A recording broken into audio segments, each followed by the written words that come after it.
Hello दोस्तों, मैं अनीश स्वागत करता हूं आपका आपके अपने YouTube channel A to Z study point में। दोस्तों, जैसा कि आप लोगों को पता है, इतने समय हम लोग जीके और हिंदी का कंबाइंड जो है प्रैक्टिस सेट कर रहे हैं, ठीक है। जिसमें 5 सेट अभी तक हम लोग कर चुके हैं। आज के क्लास हमारे क्लास नंबर 6 है, सेट नंबर 6 है। इसके पहले 12 प्रैक्टिस ईयर प्रीवियस ईयर के जो पेपर थे उनको हम लोग कंप्लीट डिस्कस कर चुके हैं। जिसमें फायरमैन वाले पेपर थे, 2018 का कांस्टेबल था, 2019 का कांस्टेबल था, तो टोटल वहाँ पे 12 पेपर थे। उसकी जो वीडियो की प्लेलिस्ट की जो लिंक है वीडियो को डिस्क्रिप्शन में मिल जाएगी। जिन लोगों ने वो वीडियो ना देखी हो वहाँ पे जाके वो वीडियो ज़रूर देखें, क्योंकि आने वाले एग्ज़ाम में उससे बहुत फ़ायदा मिलने वाला है। उससे पहले अगर आप चैनल पे पहली बार विजिट किए हैं तो चैनल को सब्सक्राइब करके बेल आइकन ज़रूर दबाइएगा, क्योंकि यूपी पुलिस से रिलेटेड यहाँ पे हर एक अपडेट सबसे पहले मिलेगी और एक से एक अच्छा कंटेंट आपको यहाँ पे डिलीवर किया जाएगा। ज़्यादा देरी न करते हुए मैं आपको आज के अपने प्रैक्टिस सेशन की सामान्य ज्ञान की तरफ लिए चलता हूँ। दोस्तों, आज की क्लास का हमारा पहला प्रश्न जो है, निम्नलिखित में से कौन राष्ट्रीय विकास परिषद का सदस्य नहीं है। तो राष्ट्रीय विकास परिषद के अगर सदस्य की बात करते हैं तो उसमें प्रधानमंत्री होता है, नीति आयोग के सदस्य होते हैं, राज्यों के मुख्यमंत्री होते हैं। राष्ट्रपति जो होता है इसका सदस्य नहीं होता है। तो इसका right answer option number D. आगे देखेंगे, टैक्स आधार में वृद्धि के अनुरूप कर की दर बढ़ाने को क्या कहा जाता है। तो टैक्स के अनुरूप जो है दर बढ़ाने को प्रगतिशील कर कहते हैं। क्या कहते हैं? प्रगतिशील कर। आगे देखेंगे, याहू, गूगल और MSN ये क्या है? Internet sites. Internet sites. आगे देखेंगे, ट्रांसफार्मर प्रयुक्त होते हैं। तो ट्रांसफार्मर का जो प्रयुक्त होते हैं AC वोल्टेज का उपचयन या अपचयन करने के लिए। Option number D. इसके बाद आगे देखेंगे, संयुक्त राष्ट्र संघ कब अस्तित्व में आया। तो संयुक्त राष्ट्र संघ जो है 1945 में अस्तित्व में आया।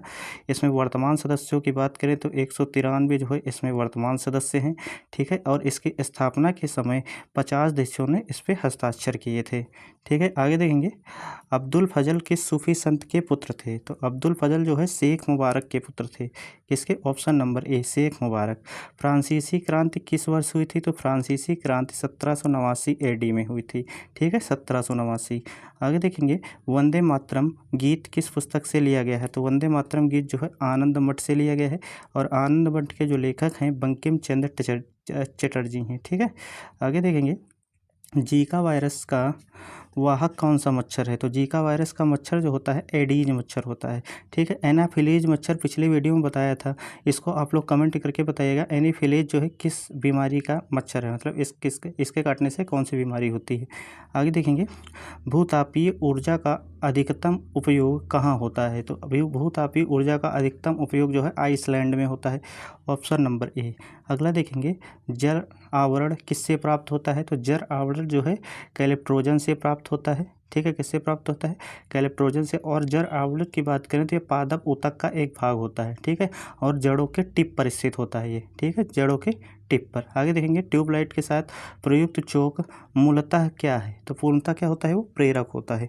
आगे देखेंगे, क्यूरी किसकी यूनिट है। तो क्यूरी की बात करते हैं तो ये रेडियोधर्मिता की यूनिट है, ठीक है। मैडम क्यूरी ने इसकी खोज की थी, किसकी? रेडियोधर्मिता की। आगे देखेंगे, नेटवर्क में WEP का क्या अर्थ है। तो wired equivalent privacy. Option number C जो होगा इसका राइट आंसर हो जाए। अगला है, अग्निशमन के लिए हम किसका उपयोग करते हैं। तो शुष्क कार्बन डाइऑक्साइड का प्रयोग करते हैं। किसका? शुष्क CO2 का, ठीक है। वो पाउडर टाइप में निकलता है, वो जो शुष्क कार्बन डाइऑक्साइड होती है। आगे देखेंगे, थोरियम का सबसे बड़ा भंडार कहाँ है। तो थोरियम का सबसे बड़ा भंडार कहाँ पे है? भारत में। भारत के अंदर कहाँ है? केरल में, ठीक है। कहाँ है? केरल में। अगला देखेंगे, शिव कुमार वर्मा किसके प्रसिद्ध वादक हैं। तो शिव कुमार वर्मा संतूर के प्रसिद्ध वादक हैं। किसके? संतूर के। Option number C. अगला देखेंगे, अर्थव्यवस्था में असली मुद्रा मूलधन के कारण बढ़ती है। तो किसके? ब्याज दरों में कमी जब होती है। कब? जब ब्याज दरों में कमी होती है। आगे देखेंगे, टेलीफोन एक्सचेंज का आविष्कार किसके द्वारा किया गया था। तो किसके द्वारा किया गया था? ये तिवादार पुरस्कार, ठीक है, द्वारा आविष्कार किया गया था, ठीक है, तिवादार पुरस्कार। और बात करें अगर टेलीफोन का आविष्कार कब किया गया था, तो टेलीफोन का आविष्कार 1876 में ग्राहम बेल के द्वारा किया गया था।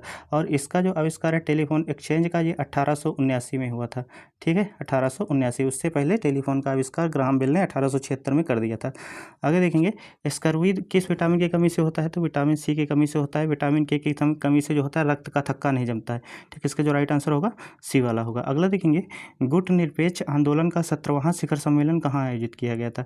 तो ये पोर्ला मार वेनेजुएला में आयोजित किया गया था। ये तो करंट का क्वेश्चन है, अभी फिलहाल ये नहीं पूछा जाएगा। आगे देखेंगे, झींगा प्रजाति के अंतर्गत, झींगा किस प्रजाति के अंतर्गत आता है? तो झींगा जो है आर्थ्रोपोडा प्रजाति के अंतर्गत आता है। अगला क्वेश्चन कौन सा है? कौन सा पदार्थ मिलाने से कांच को हरा रंग मिलता है? तो क्रोमियम ऑक्साइड। कौन? Chromium oxide. अगर इसका फार्मूला की बात करें तो Cr2O3 इसका फार्मूला होता है क्रोमियम ऑक्साइड का। आगे देखेंगे, एलोरा की गुफाएं कहाँ हैं? तो एलोरा की गुफाएं महाराष्ट्र में हैं। ठीक है, महाराष्ट्र के औरंगाबाद जिलों में एलोरा की गुफाएं स्थित हैं। बांग्लादेश का जन्म कब हुआ था? तो 1971 में हुआ था। 26 मार्च 1971 को बांग्लादेश आज़ाद हुआ था। कब? 26 मार्च 1971 को। आगे देखेंगे, फाउंटेन पेन किस सिद्धांत पर काम करता है? तो फाउंटेन पेन की बात करें तो ये केशिका क्रिया के सिद्धांत पर कार्य करता है। ठीक है, वो केशिका क्रिया क्या होती है? गुरुत्व के विरुद्ध किसी द्रव के बहने की क्षमता जो होती है उसी को केशिकी क्रिया कहते हैं। ठीक है, आगे देखेंगे, भारत के किस राज्य में सर्वाधिक वर्षा होती है? तो मेघालय राज्य में सर्वाधिक वर्षा होती है। और मेघालय में खासी पहाड़ी पर स्थित मासिन धाम में सबसे ज़्यादा स्थित वर्षा होती है। ठीक है, मेघालय में पहाड़ी है खासी पहाड़ी, वहाँ पे स्थित मानिस राम जो है वहाँ पे सबसे ज़्यादा वर्षा होती है। टीपू सुल्तान को क्या कहा जाता है? मैसूर का शेर कहा जाता है। ठीक है, ऑप्शन नंबर ए। आगे देखेंगे, क्वेश्चन नंबर 29 क्या है? इसमें क्या है? सही कथन को पहचानना है। अवतल दर्पण सीधा प्रतिबिंब बनाता है और उल्टा प्रतिबिंब बनाता है। बिल्कुल सही है, पहला ही ऑप्शन हमारा सही मिल गया।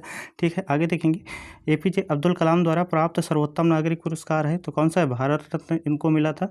कब मिला था? 1997 में इनको भारत रत्न मिला था। ठीक है, उसके पहले 1981 में इनको पद्म भूषण मिला था और पद्म विभूषण 1990 में इनको मिला था। ठीक है, तीनों पुरस्कार इनको मिले थे। तो सर्वाधिक बड़ा कौन सा है? भारत रत्न। आगे देखेंगे, कोबे बायंट किस खेल के साथ जुड़े हैं? कोबे बायंट जो है बास्केटबॉल के साथ जुड़े हुए हैं। Option number B. पंचतंत्र को किसने लिखा था? तो पंचतंत्र को विष्णु शर्मा ने लिखा। किसने लिखा? विष्णु शर्मा ने। आगे देखेंगे, उत्तर प्रदेश की सीमा के अंदर आकर मिलने वाली नदियों के नाम बताएं। उत्तर प्रदेश की सीमा के अंदर आकर नदियाँ जो मिलती हैं, राम गंगा, यमुना और गोमती। ठीक है, ये तीनों गंगा से मिलती हैं। ठीक है, गंगा से। आगे देखेंगे, केंद्र द्वारा किस नदी को राष्ट्रीय नदी घोषित किया गया है? तो गंगा नदी को राष्ट्रीय नदी घोषित किया गया है। अगला जो है, गंडक नदी का संगम स्थल निम्नलिखित में से कौन सा है? तो गंडक नदी का जो संगम स्थल है वो कहाँ पे है? हाजीपुर में। ठीक है, कहाँ पे है? हाजीपुर में। और हाजीपुर में हरिहर मेला लगता है। आगे देखेंगे, रुकुमकोट के निकट के निम्न में से कौन सी नदी निकलती है? उसके निकट से कौन सी नदी निकलती है? तो राप्ती नदी निकलती है। कौन सी नदी निकलती है? राप्ती नदी निकलती है। अब बात करें क्वेश्चन नंबर 37 की, तो यहाँ पर देखेंगे हम लोग, गोमती नदी की अगर बात करते हैं तो वाराणसी में पहुंचने से पहले गोमती का घाट जो है सई नदी में मिलने के बढ़ जाता है। ठीक है, तो इसका रिलेशन किससे होगा? सई नदी से होगा। अगर टॉन्स की बात करते हैं तो इसकी सहायक नदी वेलन है। वेलन क्या है? इसकी सहायक नदी है। ठीक है, और इसकी टॉन्स की लंबाई कितनी है? 265 किलोमीटर। कितनी? 265 किलोमीटर। इसके बाद अगर हम सोन की बात करते हैं तो सोन इसकी सहायक नदी कौन सी है? कुन्हाड़ है। कुन्हाड़ क्या है? इसकी सहायक नदी। और चंबल की बात करते हैं तो पार्वती इसकी सहायक नदी है। ठीक है, तो पहले में पहला, दूसरे में दूसरा, तीसरे में तीसरा, चौथे में चौथा, तो राइट आंसर पहला वाला हो जाएगा। ठीक है, आगे देखेंगे, उत्तर प्रदेश का प्रथम मुक्त विश्वविद्यालय कौन है? तो उत्तर प्रदेश का प्रथम जो है मुक्त विश्वविद्यालय की बात करते हैं तो वो इलाहाबाद में है। कहाँ पे है? इलाहाबाद में। अगला क्वेश्चन देखेंगे हम लोग, काली मिट्टी किस नाम से जानी जाती है? तो काली मिट्टी रेगुर मिट्टी के नाम से जानी जाती है। Option number D. अगला जो है हमारा पाणिनि द्वारा रचित पुस्तक का नाम क्या है? तो पाणिनि द्वारा रचित पुस्तक जो है अष्टाध्यायी है। ठीक है, इस तरह से जीके का पार्ट हम लोगों ने कंप्लीट किए हैं। हमारे एग्जाम में जो है 37-38 क्वेश्चन ही पूछे जाएंगे, लेकिन हमने जो अभी यहाँ पर डिस्कस किए हैं 40 क्वेश्चन हर सेट में आपको करा रहे हैं। ठीक, इसके बाद हम लोग हिंदी का पार्ट करेंगे। ठीक है, अब हम लोग क्या करेंगे? हिंदी का पार्ट देखते हैं। तो हिंदी का पार्ट हम लोग देखेंगे। पहला क्वेश्चन होगा हमारा हिंदी का, ये मैथ्स के क्वेश्चन है, यहाँ पे हिंदी मिल गया। तो हिंदी का जो हमारा पहला क्वेश्चन है, उनमें किस प्रकार का शब्द है? तो उनमें की बात करें तो ये तद्भव शब्द है। कौन सा शब्द है? तद्भव शब्द है। सुत शब्द को स्त्रीवाचक किस प्रत्यय का प्रयोग करके बनाया जाता है? ऐसा कुछ पूछा है तो ठीक ठीक है, सुत का जो है स्त्रीलिंग क्या होता है? सुता। ठीक है, सुता। ठीक है, आगे देखेंगे, नाक का बाल होना मतलब अधिक प्रिय होना। ऑप्शन नंबर सी होगा इसका राइट आंसर। अगला जो क्वेश्चन है हमारा, अश्व का पर्यायवाची निम्नलिखित में से कौन सा नहीं है? तो इसमें घोड़ा भी अश्व का है, घोटक भी अश्व का है भी अश्व का है, कटक जो है अश्व का नहीं है। तो इसका जो राइट आंसर होगा ऑप्शन नंबर सी। अगला देखेंगे, क्वेश्चन नंबर 118, जो एक स्थान पर टिककर नहीं रहता उसको क्या कहते हैं? उसको यायावर कहते हैं। क्या कहते हैं? यायावर। अगला देखेंगे, बुंदेले बुंदेले हर बोलो के मुँह हमने सुनी कहानी थी, खूब लड़ी मर्दानी व झांसी वाली रानी थी। सुभद्रा कुमारी चौहान की रचना है। ठीक है, झांसी की रानी कविता से ये जो पंक्तियाँ ली गई हैं। ठीक है, झांसी की रानी जो कविता है उसको सुभद्रा कुमारी चौहान ने लिखा है। ठीक है, उसी से यहाँ पे ये पंक्तियाँ निकाली गई हैं। आगे देखेंगे समास का क्या अर्थ होता है, तो समास का मतलब होता है संक्षेप में करना। ठीक है, संक्षेप में करना। आगे देखेंगे हिंदी दिवस कब मनाया जाता है, तो हिंदी दिवस जो है 14 सितंबर को मनाया जाता है। 14 सितंबर 1949 को 14 सितंबर 1949 को हिंदी को भारत की राजभाषा का दर्जा मिला था, तो इसीलिए 14 सितंबर को हम लोग हिंदी दिवस मनाते हैं। आगे देखेंगे निम्नलिखित में से किस वाक्य में विशेषण का प्रयोग हुआ है, तो विशेषण के प्रयोग अगर बात करें, राम जाता है विशेषण नहीं है इसमें, सीताफल खाती है विशेषण नहीं है। ठीक है, मेरी गाय काली है। ठीक है, काली काली क्या है यहाँ पे विशेषण है, गाय कैसी है, काली है। काली जो है विशेषता बता रही गाय की। ठीक है, आगे देखेंगे ऑप्शन नंबर सी इसका राइट होगा। अगला देखेंगे निम्नलिखित में से अधिकरण का मतलब होता है में या पर। ठीक है, अधिकरण कारक का मतलब क्या होता है, में या पर, तो वाहना गुण मतलब वाहन पर। ठीक है, तो यहाँ पर राइट आंसर क्या होगा, ऑप्शन नंबर ए। किस रस को रसराज कहा जाता है, तो श्रृंगार रस को रसराज कहा जाता है। घनानंद को किस युग का कवि माना गया है, तो घनानंद जो थे रीतिकाल के कवि थे। अगला देखेंगे निम्नलिखित में से शुद्ध वर्तनी वाला शब्द है, तो आशीर्वाद ये सी वाला सही होता है। ठीक है, कौन सा, सी वाला, इसका आशीर्वाद सही है। आगे देखेंगे को जो विभक्ति है वो किस कारक चिन्ह का है, कर्ता ने कर्म को होता है। ठीक है, तो कौन सी कारक चिन्ह होगी, कर्म कारक। आगे देखेंगे सच्चिदानंद हीरानंद वात्स्यायन इनका अज्ञेय नाम है। ठीक, सच्चिदानंद हीरानंद वात्स्यायन अज्ञेय लिखा होता है, अज्ञेय का ये नाम है। ठीक है, आगे देखेंगे बिहारी के प्रसिद्ध हैं। ठीक है, तो बिहारी के प्रसिद्ध हैं, क्या प्रसिद्ध हैं, बिहारी के दोहा प्रसिद्ध हैं। ठीक है, और बिहारी जो हैं ये रीतिकाल के कवि हैं, कहाँ के, रीतिकाल के कवि हैं। आगे देखेंगे पुनर्जन्म शब्द का सही संधि विच्छेद क्या होगा, तो पुनः प्लस जन्म होगा। ठीक है, विसर्ग संधि, पुनः प्लस जन्म। आगे देखेंगे शोक जो है किस रस का स्थायी भाव है, तो करुण रस का स्थायी भाव शोक होता है। ठीक है, शांत का वैराग्य होता है, हास्य का हास होता है, वीर का क्या होता है, उत्साह। आगे देखेंगे सूरदास ने किस भाषा में सूरसागर की रचना की थी, तो सूरदास ने ब्रज भाषा में सूरसागर की रचना की। अब बात करें दोहा में कितनी मात्राएं, तो दोहा में 24 मात्राएं होती हैं, पहले और तीसरे में 13 होती हैं, दूसरे और चौथे में 11 होती हैं। ठीक है, आगे देखेंगे जो अच्छे कुल में उत्पन्न हुआ हो उस शब्द समूह के लिए एक शब्द क्या होगा, तो कुलीन, क्या होगा, कुलीन। अगला क्वेश्चन जो है हमारा, पापी के लिए कौन सा विशेषण है, तो पापी जो गुणवाचक विशेषण है, गुण बताता है ना ये, तो गुणवाचक विशेषण होगा। अगला देखेंगे नवल सुंदर श्याम शरीर की सरद सजल नीरद सी कल कांति सी। ठीक है, इसमें जो है समानता बताई जा रही है, तो उपमा अलंकार होगा। ठीक है, समानता बताई जा रही है इसमें। आगे देखेंगे बीजक किसकी रचना है, तो बीजक जो है कबीरदास की रचना है। ठीक है, किसकी रचना है, कबीरदास जी की।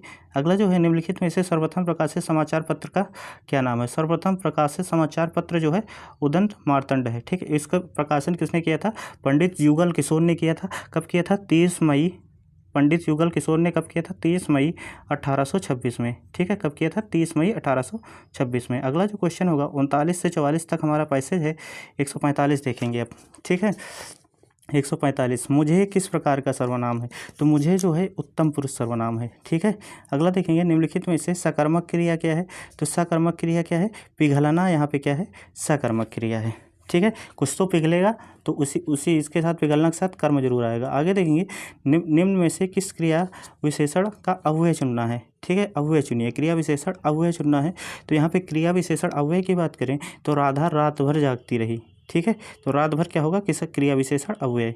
आगे देखेंगे निम्नलिखित में से कौन सा विकल्प भविष्य काल का बोधक है, मुझे दिल्ली जाना है, पहले ही मिल गया भविष्य काल। ठीक है, अभी गया नहीं है, जाना है, वो भविष्य में जाएगा। ठीक है, सोहन पढ़ाई कर रहा है, ये तो प्रेजेंट का है। गीता खाना पका रही है, ये भी प्रेजेंट का है, उसने उसे पुस्तक दी, ये पास्ट का है। ठीक है, भूतकाल का, ये सब प्रेजेंट के हैं। ठीक है, आगे देखेंगे निम्न में स्त्रीलिंग शब्द कौन सा है, तो गरिमा जो है स्त्रीलिंग शब्द है। आज का लास्ट क्वेश्चन है हमारा,